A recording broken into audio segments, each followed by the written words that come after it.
아무래도 국내에서 이제 튠을 좀 제일 많이 시술하시지 않습니까? 튠의 치료 효과를 좀 높이려면 좀 어떻게 하면 될까요? 하다 보니까 이제 계속 생각하게 돼요. 더 좋게 하려면 뭐 어떻게 하면 좋을까를 계속 연구하게 되고 고민을 많이 했는데, 이제 그 결과들이 지금 한 3년 정도 되니까 좀 축적이 된 것 같아요. 보니까 그냥 받는 것보다 특별한 방식을 가미해서 진행하게 되면은 확실히 효과가 더 좋아지는 게 느껴지긴 하거든요. 왜냐면 이제 우리는 환자분들이 이제 매태 시술을 오실 때마다 얼굴 사진을 좀 촬영을 하고 이 피부 분석을 좀 촬영하면서 디테일하게 그 변화를 좀 보는 편인데, 어떤 다른 부분을 가미하냐 안 하냐에 따라서 차이가 많이 나는 것 같습니다. 고주파 시술에 있어서 가장 중요한 거는 온도라고 생각합니다. 온도. 많은 논문에도 나와 있기도 하고요. 비유로도 좀 설명을 해드리자면은, 우리 라면 어떻게 좀 좋아하시나요? 라면을 익히려면은 끓지 않고도 면이 이게 좀 풀어지기도 해요. 그렇죠? 제대로 된 라면을 먹으려면은 끓는 점을 이제 넘긴 상태에서 물이 끓은 다음에 이제 가열을 해서 조리가 되는 건데, 고주파도 마찬가지입니다. 열 에너지를 줄 수는 있어요. 약하게 계속 줄 수는 있는데, 낮은 온도에서만 진행을 한다면은 결국 콜라겐이 변성이 돼야 되는 그 허들, 그 지점을 못 넘기 때문에 제대로 된 효과를 볼 수 없는 거죠. 황금 온도가 있습니다. 라면이 끓으려면은 끓는 점이 넘어야 되는 것처럼, 고주파도 콜라겐이 변성되려면은 그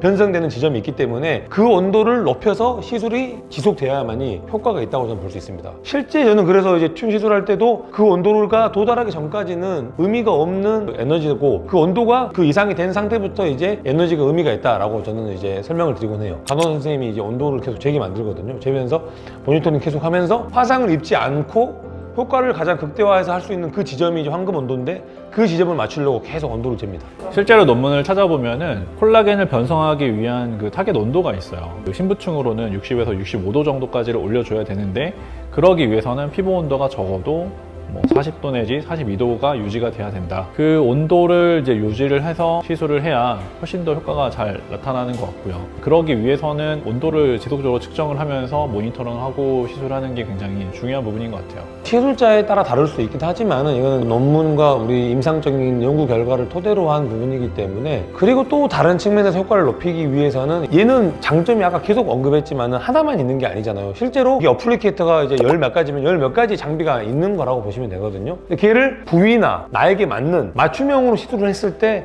가장 이 만족도가 높은 것 같습니다. 지방이 많으신 분도 있고, 피부가 너무 얇아서 펴 있는 분도 있고, 꺼져 있는 분도 있고 한데, 그 사람에 맞춰서 어플리케이터를 잘 세팅을 하고, 그 세팅에 맞춰서 또 이제 실제 시술을 할 때 에너지나 깊이까지 조절해서 진행하게 되면은 훨씬 금상첨화가 될 수 있죠. 실제로 저희가 이제 어플리케이터를 이렇게 하나 두 개씩 사용하면서 보면은, 새로운 어플리케이터를 좀 추가를 해서 이제 같이 사용했을 때 결과들이 훨씬 더 좋아지더라고요. 그래서 그런 것들을 봤을 때 이런 복합적인 시술들이 좋은 결과들을 많이 낼 수 있는 것 같습니다. 얼굴에 있는 이 모든 면이, 목부터 이마까지 피부 두께, 탄력도, 유지인대 정도, 이 모든 부분이 균일하지 않잖아요. 그 하나의 장비を가지고 다 같게 적용을 한다는 거는 말이 좀 안 되는 것 같고, 눈 밑이면 눈 밑에 맞게, 턱 라인이면 턱 라인에 맞게, 목주름이면 목주름에 맞게 다른 깊이와 다른 방식으로 이제 적용을 했을 때 확실하게 이제 우리가 효과를 볼 수 있는 거죠. 그 부작용 말씀하실 때 전후에 어떤 케어를 해주냐에 따라서도 시술 효과가 차이가 많이 날 수 있습니다. 체충격파라고 통증 치료에 많이 써서 유명해진 거긴 한데,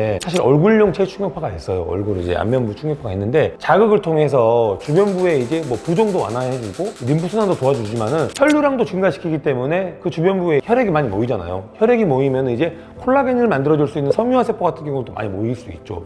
그 상태에서 이제 고주파 에너지가 들어가면은 훨씬 이 효과가 좀 극대화될 수 있는 부분이 있죠. 그리고 이제 아까 잠깐 말했지만, 이제 LDN 같은 경우는 피부 세포막이나 이제 ECF 같은 경우들을 좀 자극하다 보니까 미세한 진동을 통해서 피부 세포가 이제 운동을 한다고 보시면 되거든요. 그래서 소위 말해서 웜업을 하는 거죠. 고주파 에너지를 받기 위해서 미리 웜업이 된 상태에서 튠의 고주파 에너지를 받게 되면은 100% 에너지가 효율적으로 받아들일 수 있는 부분이 있다고 볼 수 있습니다. 그리고 마지막으로 이제 다른 고주파 장비, 모노폴라 방식의 고주파 장비들도 전후 관리로 좀 진행한다면은, 온도가 중요하다 그랬는데 튠으로 온도를 올리는 게 아니라 얘를 가지고 이미 쫙 이제 이 황금 온도까지 쫙 올려준다면은 튠을 하자마자 바로 그 에너지들이 다 콜라겐을 만드는 데 사용을 할 수 있는 거죠. 미리 예열해서 온도를 만들어 줌으로써 튠이 들어가자마자 바로 100% 퍼포먼스를 낼 수 있게 만들어 준다는 점에서 저는 이제 같이 활용을 하고 있습니다. 저희가 이제 진짜 제대로 알려드리기 위해서 이렇게 앞에 내용들을 좀 준비를 해봤습니다. 그래서 저희가 알려드린 부분들을 좀 잘 이해를 하셨다면 여러분들도 이미 거의 튠 박사가 되셨을 것 같습니다.